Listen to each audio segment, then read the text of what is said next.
You are watching your very own channel, your commercial buddy, and today we are going to learn the chapter Determination of Equilibrium Level of National Income, which is Unit 3 of Macroeconomic Syllabus of 5th semester Calcutta University.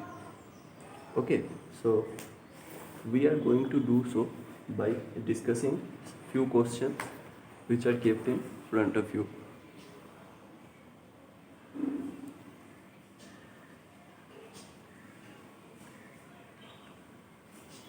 Okay, you can note them down if you want, otherwise I will discuss each of them. So without any further delay, let's get started. The first question asks us, explain briefly the simple Keynesian model of income determination. Right? So we have to explain the simple Keynesian model of income determination, which is nothing but the equilibrium of product market, right? Product market or commodity market, whatever you may call it, is we have to explain that. Now, for that purpose, let me put down the heading.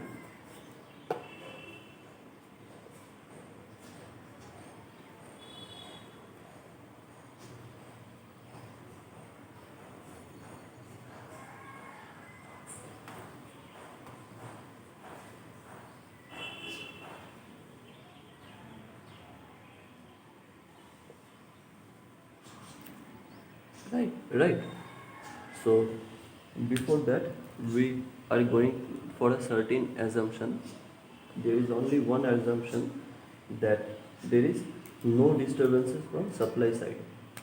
Assumption: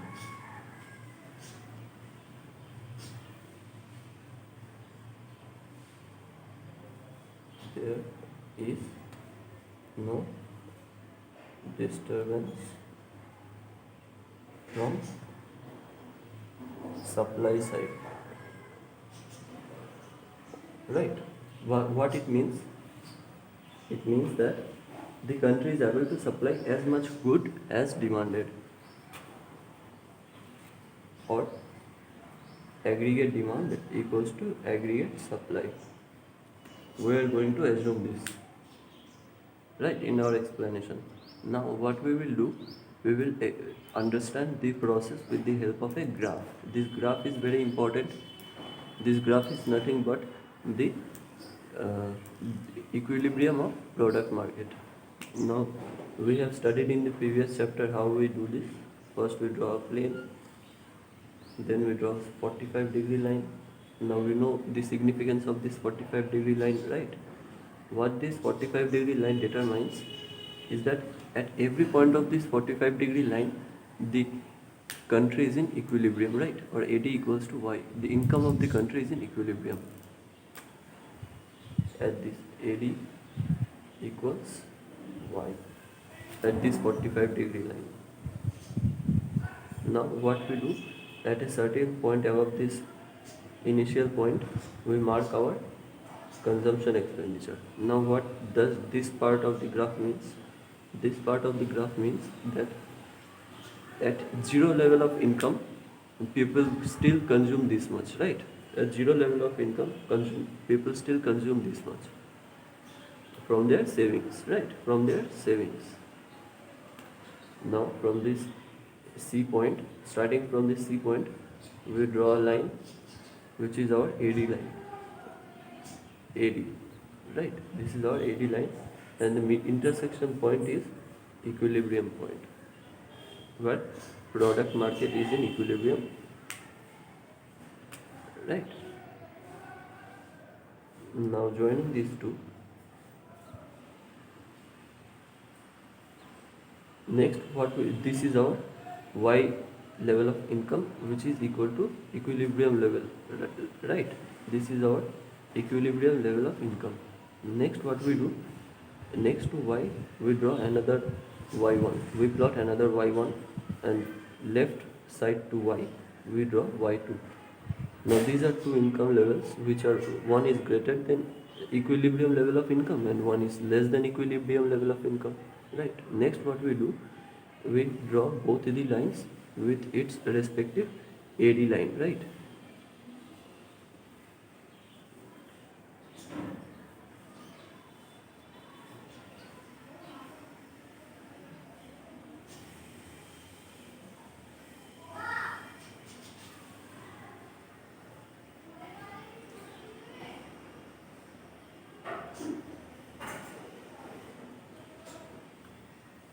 Let me write this point as D and this point as C, this point as F and this point as G. This point, right? If this would extend, then it would meet at F point, right?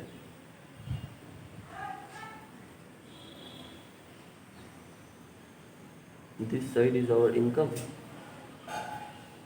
national income, right? National income. We are studying macroeconomics, so everything we talk about is on a whole country basis level, right? We study from a whole country point of view.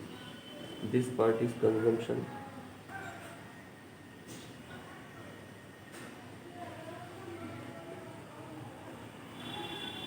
Okay, now I will explain this whole thing, right? Now I will explain this whole thing. Now first, this 45-degree line signifies the line along which AD equals to Y, right? AD equals to Y. And the national income is in equilibrium. Along this point, the national income is in equilibrium. The equilibrium national income level is Y, right? The Y is our equilibrium level of national income. Now, if Y is lower than equilibrium level of national income, that means this Y2, then as the aggregate demand or AD is at dy, right?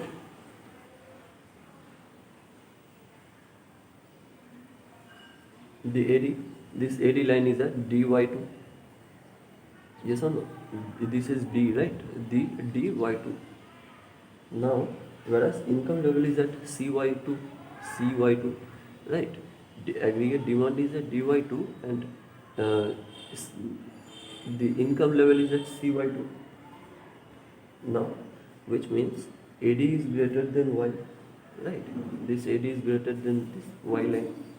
Then what will happen?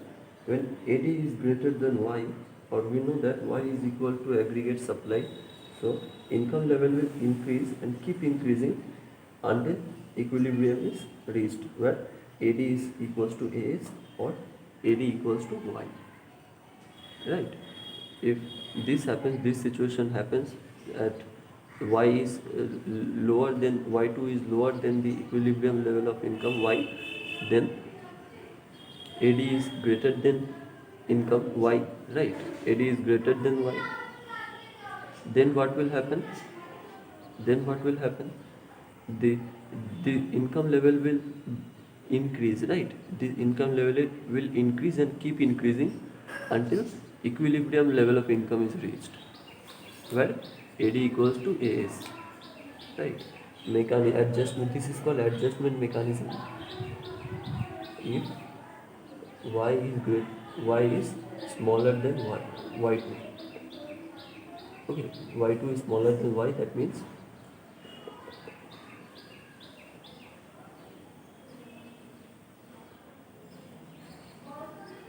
AD greater than AS. Then that means the country is not in equilibrium, right? The product market is not in equilibrium. Then what will happen? Adjustment mechanism, right? Income level will increase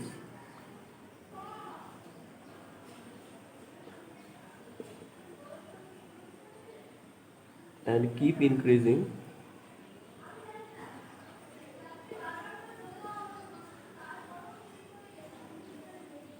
till it reaches the equilibrium point.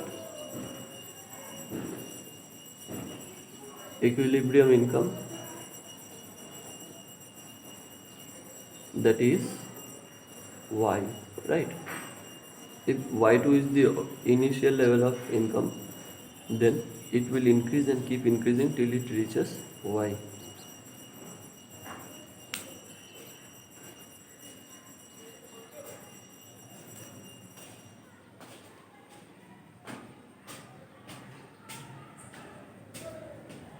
Next we study what happens if income level is greater than the equilibrium level of income, right?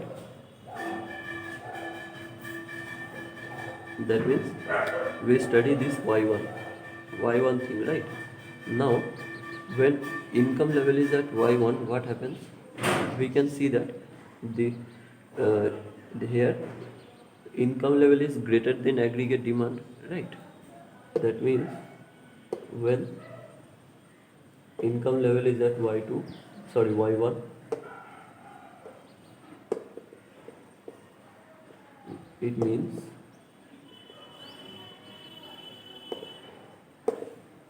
y is greater than AD, right? That means the country is not in equilibrium. The product market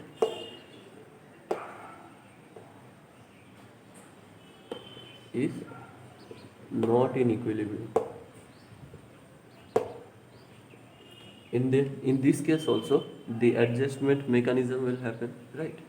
The y1 level of income will keep decreasing until it reaches y level of national income, where AD equals to y. Y1 will decrease and keep decreasing until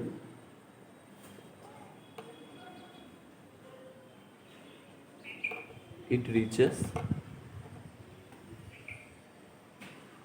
equilibrium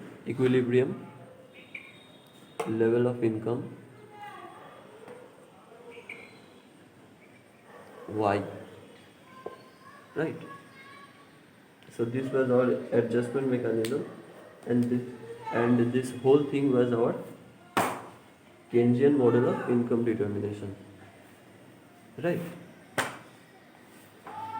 This AD is the aggregate of four things, right?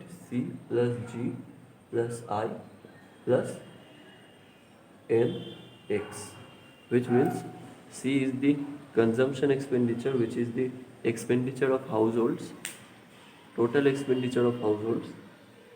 G is the government expenditure, I is the total investments, and NX is the net exports, right? So this was our Keynesian model of income determination.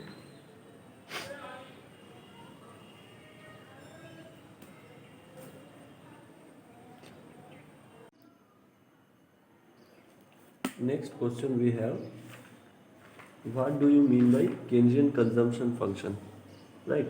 And what are the factors determining propensity to consume? We will study two topics here. First is Keynesian consumption function. Let me put down the heading.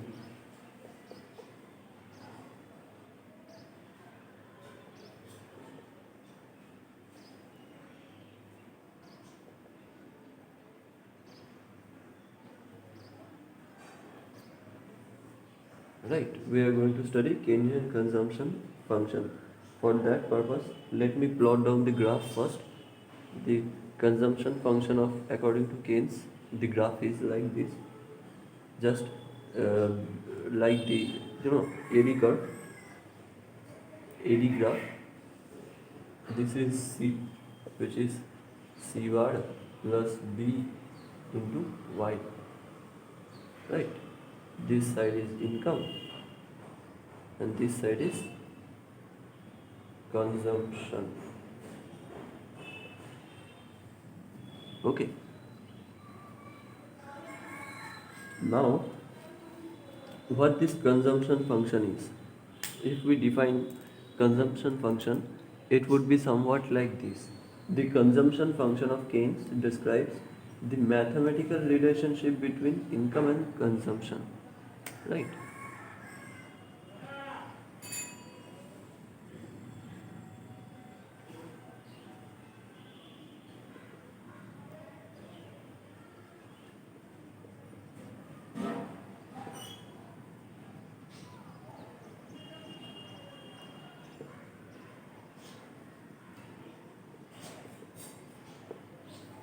That means how much consumption changes as a result of income, or at which level of income people want to consume how much. But before proceeding into that part, let me make this clear to you again, that up to this part we have our autonomous consumption, right? C bar is autonomous consumption, and it depicts that at up to this level, at up to C bar level, people will consume even when there is no income, right? That is from their savings. Okay, so let's proceed to the formula part, which is C equals to C bar plus B into Y. Okay, now what is C? C is the consumption. C bar is autonomous consumption.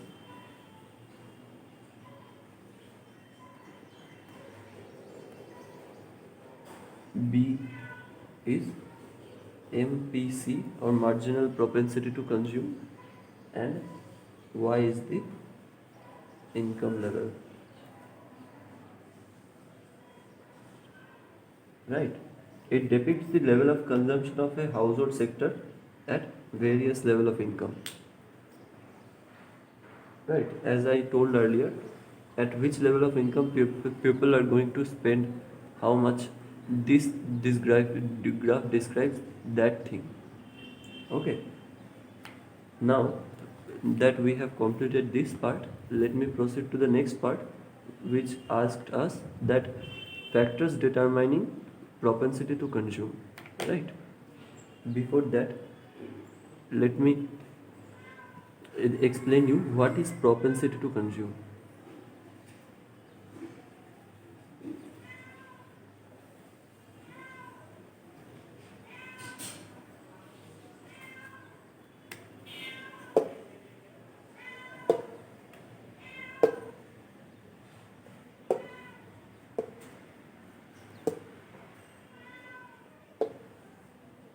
Right? What is propensity to consume? Now, propensity to consume is nothing but the relationship between the consumption and income level. At right, like at which level of income people would consume how much. That is the propensity to consume. Now, propensity to consume can be categorized into two parts, which is APC and MPC. Right? APC is the average propensity to consume, which is that fraction of income which is consumed. Right? The formula is APC equals to C by Y. This part is not important for our syllabus, so I am not going in depth. Right? And MPC is the marginal propensity to consume, which is the ratio of change in consumption due to change in income. Right. Its formula is del C by del Y, or change in consumption by change in income. Right? So this is our major two parts of propensity to consume. Now we have been asked the factors determining propensity to consume.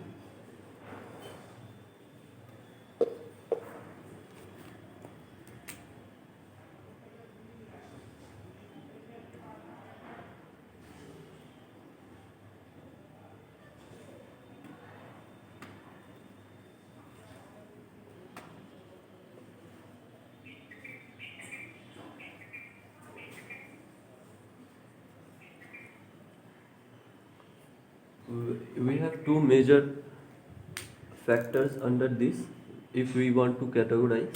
First one is subjective factor.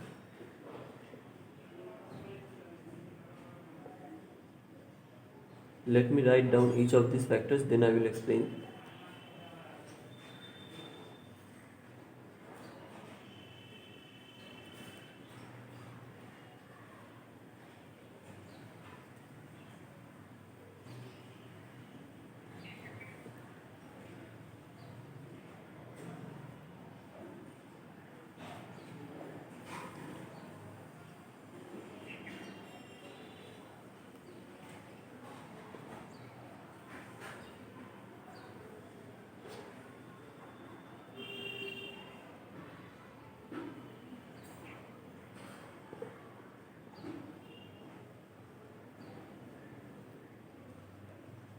right? Under the subjective factors, we will study why people save. Okay, so in the previous video, I already discussed about these three factors, right? Why people save money or why people keep money in their hands. Let me revise them again. The for first reason is for daily necessities, right? For daily necessities, what do we mean by daily necessities? It is those reasons for which people have to transact daily in, right? If, for example, going to market, buying stuffs for their daily purposes, like going to groceries, in the fish, then dal chawal, etc. For these purposes they save their money. Next is for emergency purposes or precautionary purposes. Well, precautionary purposes are those purposes which can also be termed as for you know for reserves, right? For emergency reserves, for example, medical emergencies, then unemployment happens, right? And then the marriage of ourselves or marriage of our children.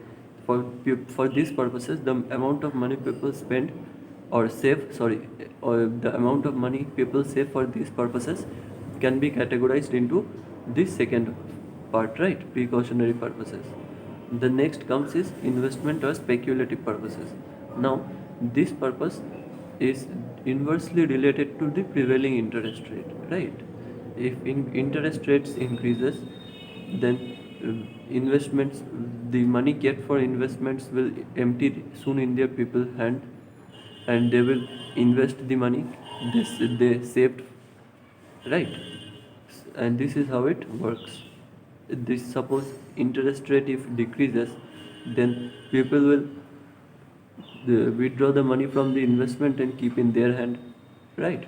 So this was the three subjective factors why people save. Now let me explain why people save. Why we are studying consumption, and in that part we are studying why people save. Why is it so?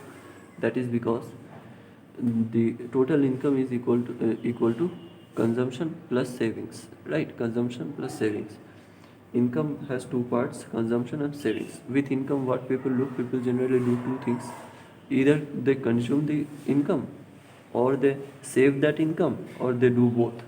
In most of the cases they do both, right? And here, when we are studying about consumption, consumption is nothing but income minus savings, right? That is why we are studying the savings part. If we know the savings, then we can easily determine the consumption, right?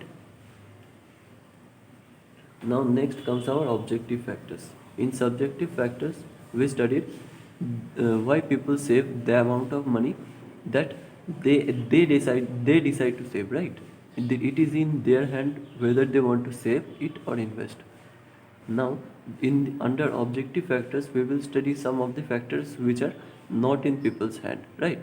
They cannot decide whether they want to save or not, right? For example, first comes changes in general price policy, right? That means inflation or deflation, where prices of commodities increase or decrease, right? For example, if price of rice increases, right? Then people have to buy it anyways, or that is considered as a necessity, right? If the rice is considered as a necessity, so people will have to consume it at the prevailing price rate. For suppose price of rice increases from 30 rupees to 50 rupees. Now, earlier, suppose a person earns 100 rupees, right?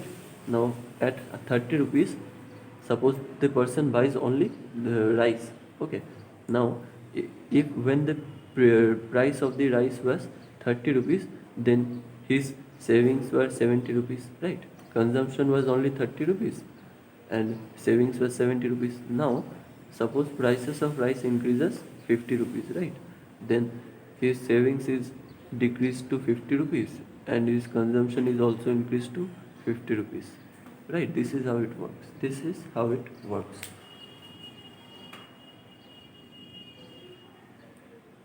And similar is the case with deflation.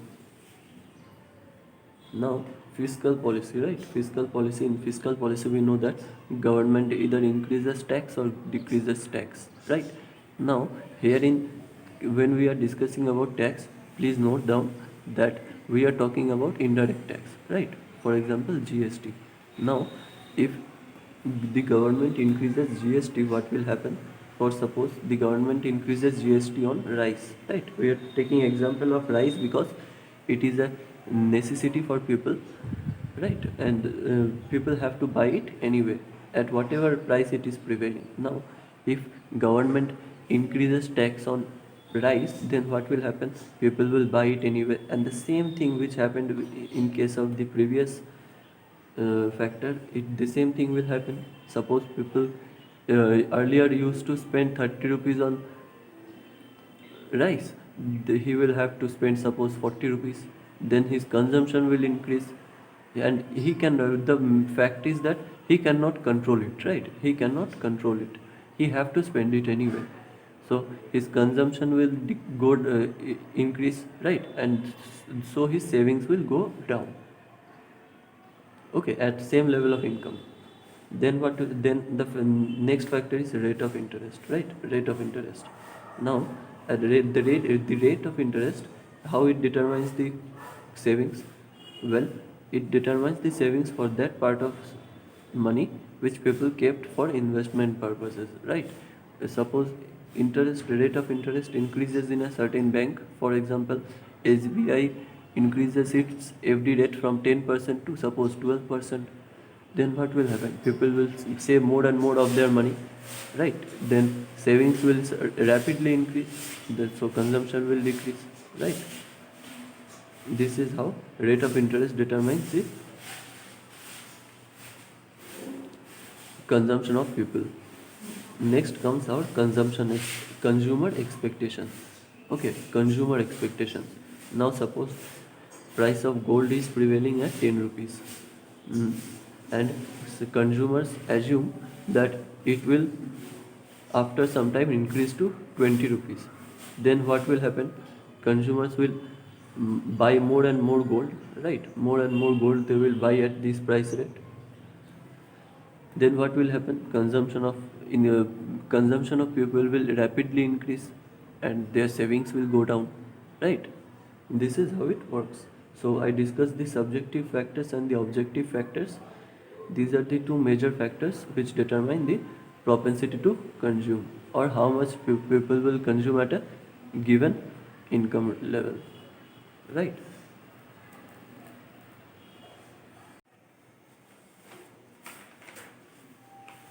Our next question is, determine equilibrium level of national income in simple Keynesian model through saving investment approach. Okay. Explain the effect of equilibrium level of national income due to change in investment. I will read it again. Determine the equilibrium level of national income in simple Keynesian model through savings investment approach. And explain the effect on equilibrium level of national income due to change in investment. Okay. So basically we have been asked to describe equilibrium level of national income in simple Keynesian model through savings investment approach. Let me put down the heading.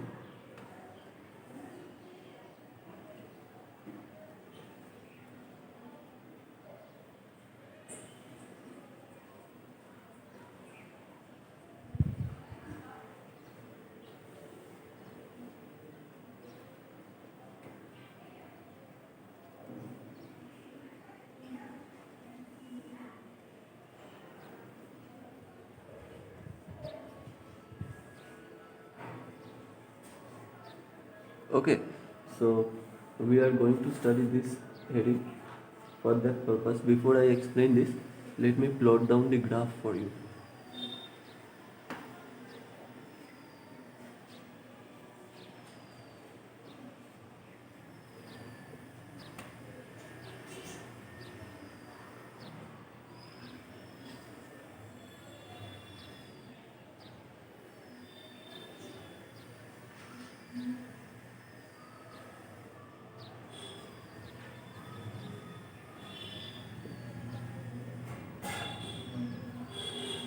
right?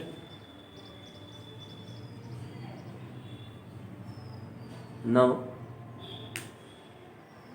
this is our savings function curve, right? This is our savings function curve, where first we draw a plane, then we slightly extend the negative y-axis, then on a certain level on the negative y-axis we plot our autonomous savings, right? Autonomous savings, this is minus c, which is autonomous savings. It is negative because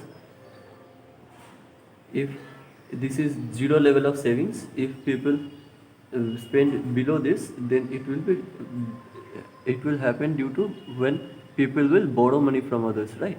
And when people borrow money from others, it will result in this savings, right? It will become this savings. Let me write this down. Minus c bar is this savings, or consumption below zero level of savings, right? Consumption below zero level of savings. Now what is this savings function? It depicts the mathematical relationship between income and savings, right? Depicts, let me write this down as well. Depicts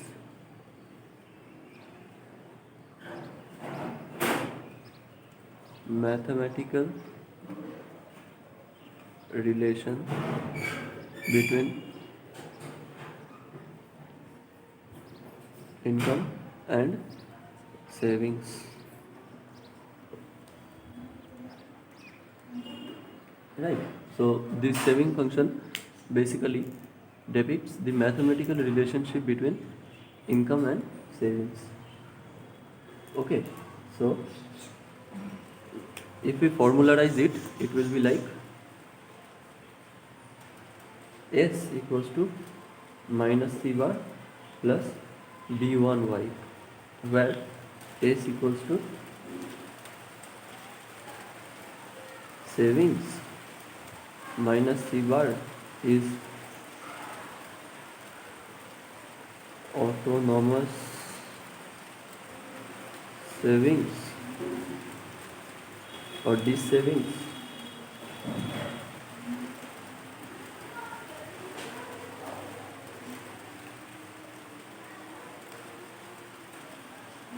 B1 is MPS, or marginal propensity to save, and Y is the income. Okay, so this is our savings function formula. Though we won't need it, we can, our work will be done if only we can remember this part only. But it's better to understand before we learn, right? If we understand before rotting it down, rotting it up, then it will be further develop in our brains, right? So this is why we should always understand things before memorizing them. Now I have told you, or I have explained you the savings function, right? This was our savings function.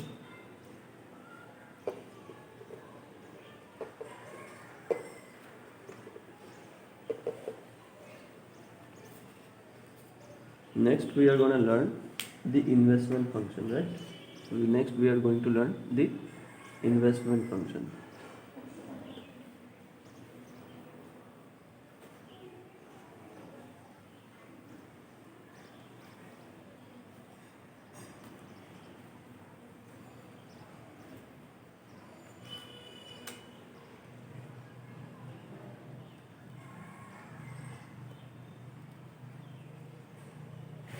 First let me plot down the graph.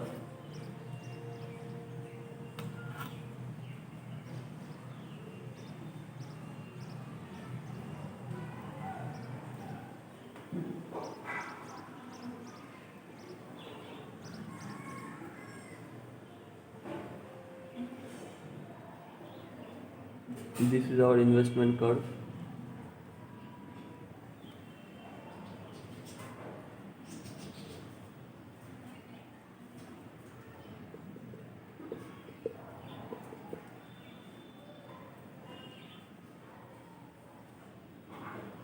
Why I am putting this arrow I will explain, don't worry. This side is our investment in the x-axis, and in the y-axis we have interest rate of interest I.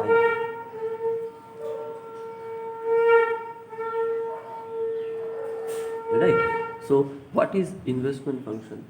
The investment function shows mathematical relationship between investment and interest rate.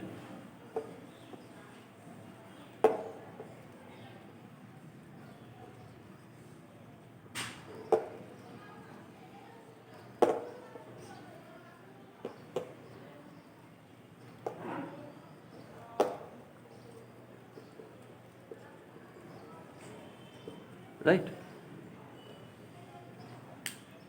Mathematical relationship between investment and interest rate shows the investment function. Now, in investment function, if we derive formula, it will be like this. It will be somewhat like this: I equals to I bar minus a r. Right. Now, where I is the investments, I bar is the autonomous investment or investment at zero level of savings. Investments at zero savings. A is the, sorry, this will not be minus, this will be multiplying. A is the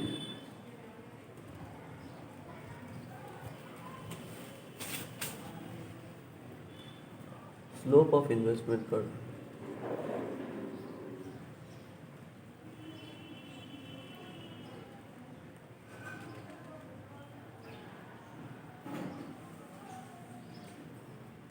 Which is negative, and R is the interest rate, which I am writing here. R is the interest rate. Now, why is slope of investment curve negative? We can see that it is downward sloping to the right. Right, it is negative because if rate the investment has inverse relationship with the rate of interest. Right, we already studied this in our previous video, that rate of interest has inverse relation with investment. It means as interest rate increases, investment decreases. The reason behind, if you want to know, you can watch my previous video in which I have fully discussed this topic. Right, I have fully explained this topic, why investment goes down as interest rate goes up. Now, investment curve will shift either rightward or leftward due to change in factors other than the interest rate. Okay, it will shift rightward or leftward due to change in factors like tax, government expenditure, etc. Right.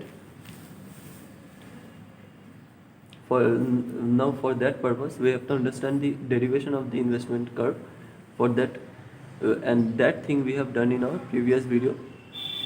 I recommend you to go through that video if you want to fully understand it. Otherwise, and this will be fine. This would do fine. Next, we will understand the saving investment approach of national income equilibrium. Right? Saving investment approach.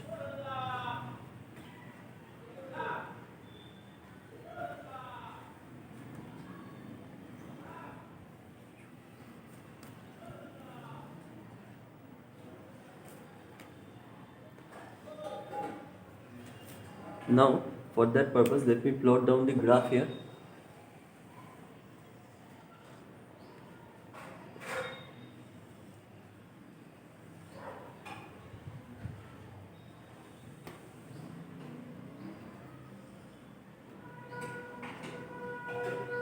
So these are basically our three income levels, which are y2, and y1. This is our x-axis. This is our y-axis. At y-axis we have savings or investment.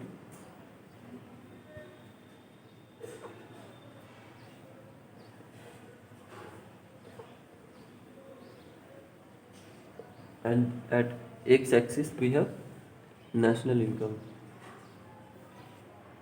Okay, at this point we can see that our this is our savings curve, this is our savings line, and this is our investment line. At this point we know that savings and investment is equal, S equals to I. So at this point our economy is in equilibrium, right? And Y is the equilibrium level of income. Now what will happen if income level is lower than Y? That means if Y is at Y2, then what will happen? Then we can see that this savings point is below the investment point, right? When income level is lower than equilibrium, income level is lower than that of equilibrium level.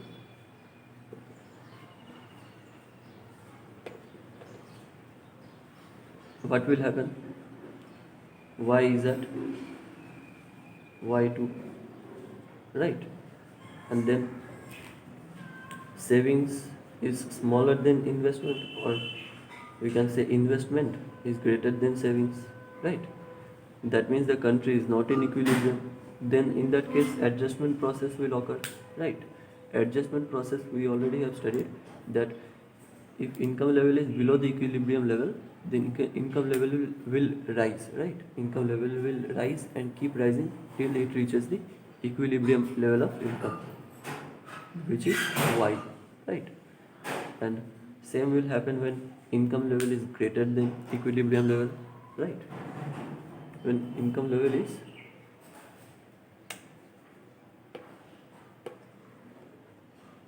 greater than that of equilibrium level, that is Y is at Y1, right? We are talking about this part now. Y is at Y1, that means investment is smaller than savings, right? This is our investment, this is our savings. We can see investment is smaller than savings, right? In the that means the income level is not in equilibrium, right? Or the overall economy is not in equilibrium. Then what will happen? Income will decrease, right? Income will decrease and keep decreasing until it reaches the equilibrium level of income, that is Y. Okay, this is called the adjustment mechanism.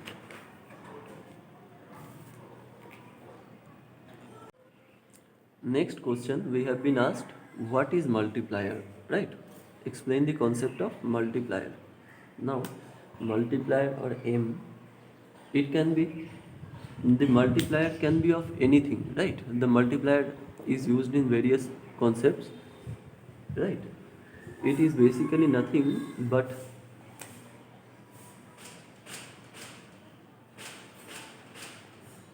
multiplier M is nothing but a degree, right? A degree by which its coefficient increases as a result of the major factor, right? Suppose if we talk about the investment multiplier, whose formula is del Y by del I, right? M equals to del Y by del I. Okay, it means the change in income due to change in investments, right? So basically this is a constant, right? The multiplier is a constant value which depicts the extent of change of something due to change of some other factor, right? For example, if we take the uh, multiplier of the the first chapter, we money and banking, we studied that aggregate money demand or aggregate money equals to M into H, where H is the high power money. Now here we see that this multiplier also does the same thing. It depicts the degree of change, right? Degree of change by which total or aggregate money will increase or decrease as a result of change in high powered money. Okay, so this is basically the function of multiplier. If we have to define it in words, we define it like this. It is a constant which depicts the degree of change in its coefficient due to change in the major factor, or vice versa. We can also say that it is a constant which depicts the degree of change in the major factor as a result of change in its coefficient. Whatever you may call, it's all the same. Okay, so this was the multiplier concept. Next, we will study the investment multiplier. Now, what is investment multiplier?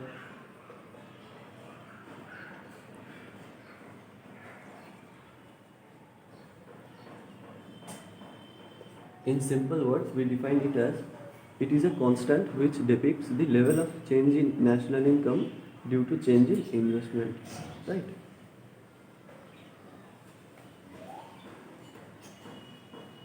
If you excuse me, I can, my ink of the marker is finished. Let me quickly refill it. You can skip this part, but unfortunately I do not know how to cut this part in my video editing. So anyways,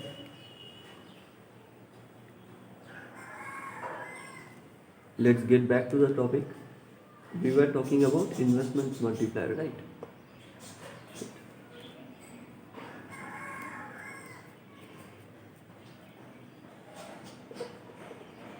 It is a constant which shows the level of change in national income due to change in investments,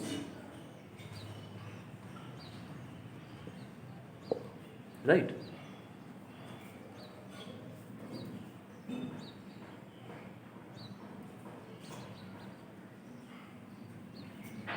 The formula of investment multiplier is del y by del I.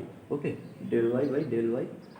Or another formula is, this is first formula, this is second formula, which is k, or k is constant, equals to 1 by 1 minus MPC, or 1 by MPS, right?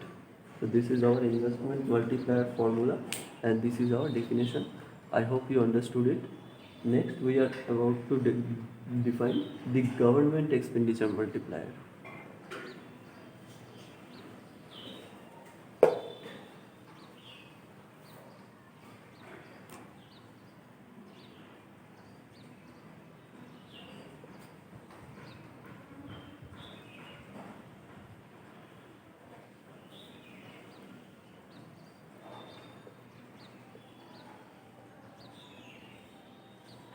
Right. In the same way, we describe the investment multiplier. We are going to define the government expenditure multiplier.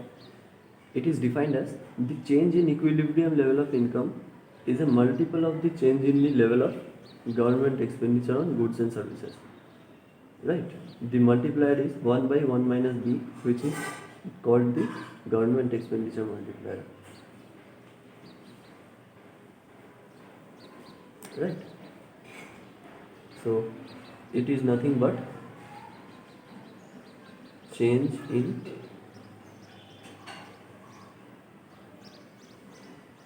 national income due to change in government expenditure.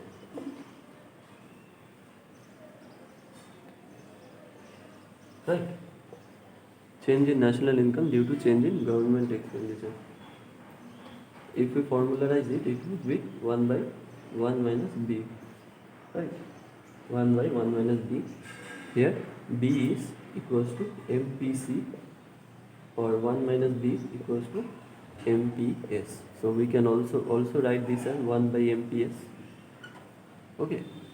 So this was our government expenditure multiplier. Next we will study tax multiplier, right? Tax multiplier.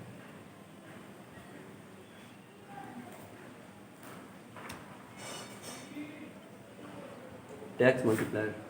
So tax multiplier is also same. The change in it shows the change in equilibrium level of income due to change in tax policies of the government. Change in national income or equilibrium level of income due to change in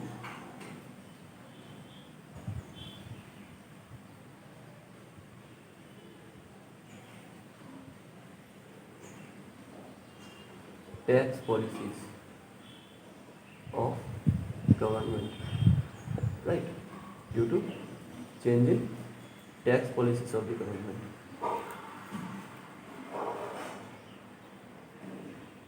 Okay, so formula for this is MPC by MPS, right? MPC by MPS.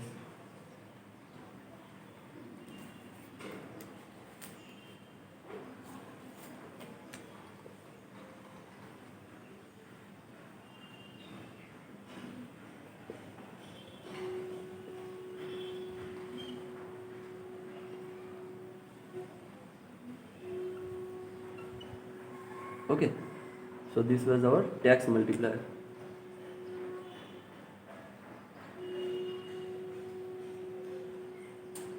And the last, we are going to discuss the balanced budget multiplier.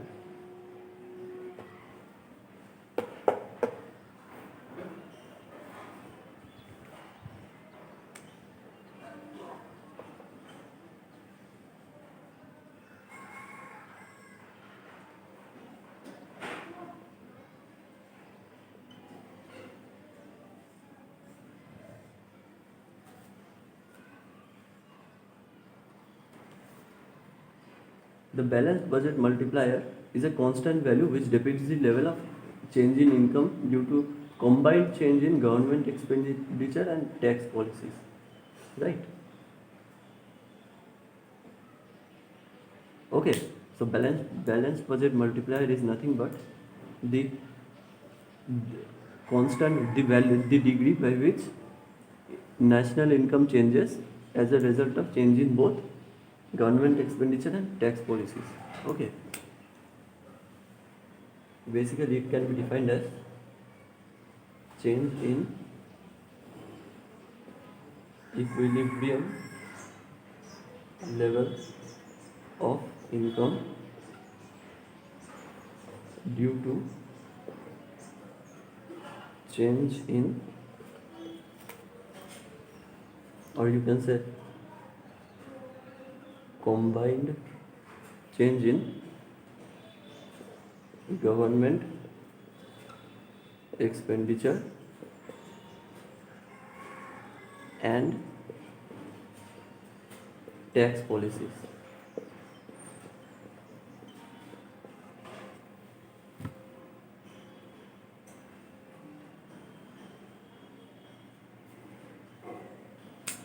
Right?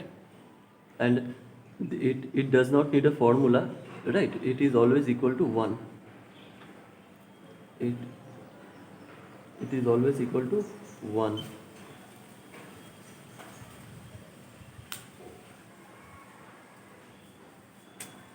Actually, if you want to formularize it anyway, you can write it as MPC plus MPS. Okay, MPC plus MPS. Okay, that's all for this chapter. I hope you understood it. Thank you for watching.